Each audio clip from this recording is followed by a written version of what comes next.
Hi hello എല്ലാവർക്കും നമസ്കാരം. കൃഷിലോകത്തിൻ്റെ പുതിയൊരു വീഡിയോയിലേക്ക് സ്വാഗതം. അപ്പോൾ നമ്മുടെ ഇതൊരു 5 വർഷം കഴിഞ്ഞിട്ടുള്ള വിയറ്റ്നാം സൂപ്പർ എയർലി പ്ലാവാണ് കേട്ടോ. അപ്പോൾ ശരിക്കും നിങ്ങൾക്ക് ഇപ്പോൾ തോന്നുന്നൊരു കാര്യം, വിയറ്റ്നാം സൂപ്പർ എയർലിയിൽ ഇത്രയും ചക്ക നിർത്താവോ, ഇത്രയും കൂടുതൽ ചക്ക നിർത്താവോ എന്നുള്ള ഒരു ചോദ്യം വരും. അപ്പോൾ തീർച്ചയായിട്ടും നമ്മൾ അത് നിർത്തേണ്ടത് നമ്മുടെ മരത്തിൻ്റെ വലിപ്പവും കാര്യങ്ങളും അനുസരിച്ച് തന്നെയാണ്. അപ്പോൾ ഇടിയൻ ചക്കയായിട്ട് കൊടുക്കാൻ പറ്റുമെന്നുണ്ടെങ്കിൽ ഏറ്റവും നല്ലത് അത് തന്നെയാണ്. ചെറുപ്രായത്തിൽ തന്നെ ചക്ക ചെറുതായിരിക്കുമ്പോൾ തന്നെ എടുത്തു പോകുന്നൊരു കണ്ടീഷനാണെങ്കിൽ അത് ഏറ്റവും നല്ലതാണ്. അപ്പോൾ നമ്മുടെ പ്ലാവിൻ്റെ ആരോഗ്യത്തിന് അത് ദോഷം ചെയ്യില്ല. അത് വളർത്താനുള്ള എനർജിയൊന്നും അതിന് വേണ്ടി വരില്ല. നമുക്ക് പെട്ടെന്ന് ഇട്ട് പോകാം. അപ്പോൾ ഇടിയൻ ചക്കയുടെ മാർക്കറ്റ് ഇപ്പോൾ കുറഞ്ഞിരിക്കുന്നത് കൊണ്ട് തന്നെ ഇപ്പോൾ ഇത് വലുതാവാനായിട്ട് വെയിറ്റ് ചെയ്യേണ്ട ഒരു അവസ്ഥയാണ്. അപ്പോൾ നമുക്ക് മാക്സിമം ചക്കകൾ കുറച്ച് നിർത്തുന്നത് തന്നെയാണ് മരത്തിന് നല്ലത്. അത് മരത്തിൻ്റെ വലിപ്പം അനുസരിച്ചാണ് കേട്ടോ. ഓരോരുത്തരുടെയും വീട്ടിലെ പ്ലാവിൻ്റെ വലിപ്പവും അതേപോലെ തന്നെ തടിയുടെ കട്ടിയും ഒക്കെ അനുസരിച്ചാണ്. നമ്മൾ കൂടുതലും നിർത്തിക്കഴിഞ്ഞാൽ തീർച്ചയായിട്ടും അത് മരം അറിയാനും ഒക്കെയുള്ള സാധ്യതയുണ്ട്. നമുക്ക് ഈ ഇടയ്ക്ക് ഒരു ചക്ക കിട്ടി, 17 കിലോയുള്ള വിയറ്റ്നാം സൂപ്പർ എയർലി കേട്ടോ.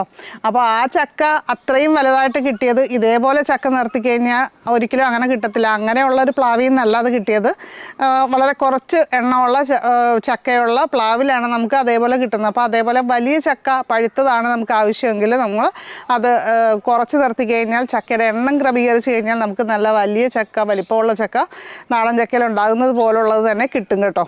നിങ്ങളുടെ സ്ഥാപനത്തിനോ ഷോപ്പിനോ നഴ്സറിക്കോ സ്വന്തമായിട്ടൊരു വെബ്സൈറ്റ് വേണമെന്ന് ആഗ്രഹിക്കുന്നവർ ഈ വീഡിയോയിൽ കാണിക്കുന്ന വാട്സപ്പ് നമ്പറിൽ കോൺടാക്റ്റ് ചെയ്താൽ മതി. അപ്പോൾ നമുക്ക് ഈ അടുത്ത് വന്നൊരു ക്വസ്റ്റ്യനാണ്, 10 വർഷമായിട്ടുള്ള പ്ലാവാണ് ഇതേവരെ കായ്ച്ചിട്ടില്ല എന്ന് പറഞ്ഞിട്ട്. അതിനെന്താണ് ഒരു പരിഹാരം എന്ന് ചോദിച്ചിട്ട് കേട്ടോ. 10 വർഷമാകുമ്പോൾ മിക്കവാറും അത് നാടൻ പ്ലാവായിരിക്കും, നാടൻ ഇനമായിരിക്കും. അതൊരു കാരണം. അപ്പോൾ പിന്നെ അതിൻ്റെ മാതൃവൃക്ഷം അത്ര നല്ലതല്ലെങ്കിൽ അതുകൊണ്ടായിരിക്കാം. പിന്നെ മറ്റൊരു കാര്യമെന്ന് പറയുന്നത് അതിന് യാതൊരു വളവും കൊടുത്തിട്ടില്ല എന്നാണ് അവർ പറയുന്നത്. അപ്പോൾ വളത്തിൻ്റെ അഭാവം, ആ ചെടി നിൽക്കുന്ന പ്രദേശത്തെ, ആ മരം നിൽക്കുന്ന പ്രദേശത്തെ ആ മണ്ണിൻ്റെ പ്രത്യേകതകൾ കൊണ്ടും കായ്ക്കാതിരിക്കാം. പ്ലാവുകളൊക്കെ വാങ്ങി നടുന്ന സമയത്ത് എപ്പോഴും ബഡ് പ്ലാവുകൾ തന്നെ നടാനായിട്ട് ശ്രമിക്കുക, പുതുതായിട്ട് ചെയ്യുന്നവർ. അപ്പോൾ അതാണെങ്കിൽ നമുക്ക് പെട്ടെന്ന് തന്നെ കായ്ച്ചു കിട്ടും. പിന്നെ അത് ഏത് ഇനമാണ്, എത്ര വർഷം കൊണ്ട് കായ്ക്കും എന്ന കാര്യത്തിൽ നല്ലൊരു ഉറപ്പ് നമുക്കുണ്ടാവണം, ഒരു അറിവുണ്ടാകണം. അതാണ് നമ്മൾ നഴ്സറികളിൽ പോയി ചെടികൾ വാങ്ങിക്കുമ്പോൾ ശ്രദ്ധിക്കേണ്ട ഏറ്റവും പ്രധാന കാര്യം. വിയറ്റ്നാം സൂപ്പർ എയർലി ഇനി പുതുതായിട്ട് നടുന്നവർ ശ്രദ്ധിക്കേണ്ട കാര്യം, ഒരു 10 അടിയിലൊക്കെ നമ്മൾ പ്രൂൺ ചെയ്ത് വളർത്തുന്നത് തന്നെയാണ് എപ്പോഴും നല്ലത്.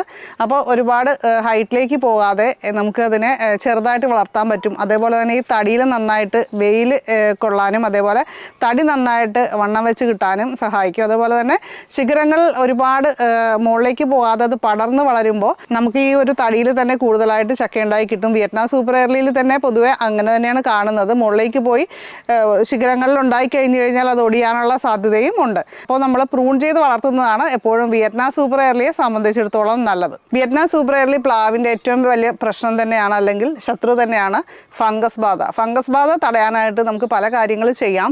ഏറ്റവും പ്രധാനമായിട്ട് നമ്മുടെ പ്ലാവിൻ്റെ ചുവട്ടിൽ നിന്നും ഒരുപാട് ചപ്പ് ചവറുകൾ ഇടാതിരിക്കുക. അതാണ് ഏറ്റവും പ്രധാനമായിട്ട് ചെയ്യേണ്ടത്. നമ്മുടെ വീട്ടിലൊക്കെ കൃഷി ചെയ്യുന്നവർ ഒരുപാട് വേസ്റ്റുകൾ കാര്യങ്ങളൊക്കെ പ്ലാവിൻ്റെ ചുവട്ടിലിടുന്നതായിട്ട് പറയാറുണ്ട്.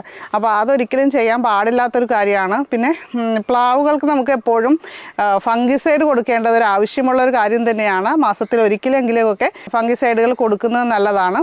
അതേപോലെ തന്നെ ഫംഗസ് വന്നതിൻ്റെ ലക്ഷണങ്ങളെന്ന് പറയുന്നത് ഇല കൊഴിഞ്ഞു പോകുക, ഇലയ്ക്കൊരു കരുത്തില്ലാത്ത വിധത്തിൽ തോന്നുക. ഇപ്പം നമ്മുടെ ഈ ഇലകളൊക്കെ നല്ല പച്ച കളറിലല്ലേ, അപ്പോൾ ഇലകൾ പെട്ടെന്ന് മഞ്ഞളിച്ചൊരു ദിവസം വരുന്നുണ്ടെങ്കിൽ നമ്മുടെ പ്ലാവിൽ ഫംഗസ് ബാധിച്ചിട്ടുണ്ട്. അതിന് വേറെ ഒരു ഡൗട്ടും ഇല്ല. ഇതെന്താണ് പ്രശ്നമെന്ന് പലരും ചോദിക്കാറുണ്ട്. ഇലകൾ മഞ്ഞളിച്ച് നിൽക്കുന്നത്, അതേപോലെ തന്നെ ഇല കൊഴിയുന്നത്. അങ്ങനെ ശ്രദ്ധയിൽപ്പെട്ടാൽ എത്രയും പെട്ടെന്ന് അടുത്തുള്ള ഒരു അഗ്രി ഷോപ്പിൽ നിന്ന് ഫംഗിസൈഡ് വാങ്ങിച്ചിട്ട് സ്പ്രേ കൊടുക്കുക. അതേപോലെ തന്നെ തടിയിലൊക്കെ ഒന്ന് തേച്ചും കൊടുക്കുക. ഇത് നമ്മൾ എത്രയും പെട്ടെന്ന് ചെയ്യുന്നു അത്രയും പെട്ടെന്ന് നമുക്ക് ചെടി രക്ഷപ്പെടുത്തി എടുക്കാൻ പറ്റും. അല്ലെങ്കിൽ നമുക്ക് ഒരു ഉറപ്പും പറയാൻ പറ്റില്ല. നല്ല രീതിയിൽ തന്നെ ഇത് ഫംഗസ് മരത്തിൽ വ്യാപിച്ചിട്ടുണ്ടെങ്കിൽ നമുക്ക് അതിനെ രക്ഷിച്ചെടുക്കാൻ പറ്റുമെന്ന് ഒരു ഉറപ്പുമില്ല. അപ്പോൾ നമ്മളൊരു പ്ലാവ് നമ്മൾ ഇത്രയും വളർത്തിക്കൊണ്ട് വന്നിട്ട് അതിനെ മാക്സിമം അതിനെ നിലനിർത്താൻ വേണ്ടിയിട്ടുള്ള കാര്യങ്ങൾ ശ്രദ്ധിക്കുക. ഇത് നമ്മൾ മിക്കവാറും പറയുന്നൊരു കാര്യമാണ്. എന്നാലും ഒരുപാട് പേർക്ക് ഈ ഫംഗസ് ബാധിച്ച് പ്ലാവുകൾ നശിച്ചു പോകുന്നുണ്ട്.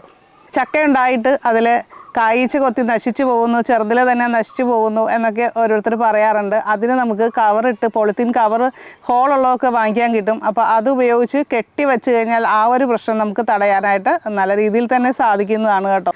അപ്പോൾ നമ്മുടെ ചക്ക ചെറുതിലേ തന്നെ കൊഴിഞ്ഞു പോകുന്നു, ഇതും കുറേ പേര് പറയുന്ന കാര്യമാണ് കേട്ടോ. മെയിൽ ഫ്ലവേഴ്സ് ഓട്ടോമാറ്റിക്കായിട്ട് കൊഴിഞ്ഞു പോകും, അത് നിങ്ങൾക്ക് അറിയാവുന്നതാണല്ലോ. അപ്പോൾ അല്ലാതെ തന്നെ കൊഴിഞ്ഞു പോകുന്നതിൻ്റെ 2 കാര്യങ്ങളുണ്ട്. ഒന്നെന്ന് പറയുന്നത് നമ്മുടെ ഈ ചക്കയ്ക്ക് വളരാൻ ആവശ്യമായിട്ടുള്ള പോഷകങ്ങൾ ലഭ്യമല്ലാത്ത അവസ്ഥ. അപ്പോൾ നല്ല രീതിയിൽ വളം കൊടുക്കുക. അതിനെക്കുറിച്ച് നമ്മൾ ഒരുപാട് വീഡിയോസിൽ പറഞ്ഞിട്ടുണ്ട്. ചാണകപ്പൊടി അതുപോലുള്ള വളങ്ങൾ 2 പ്രാവശ്യമെങ്കിലും വർഷത്തിൽ കൊടുക്കുക.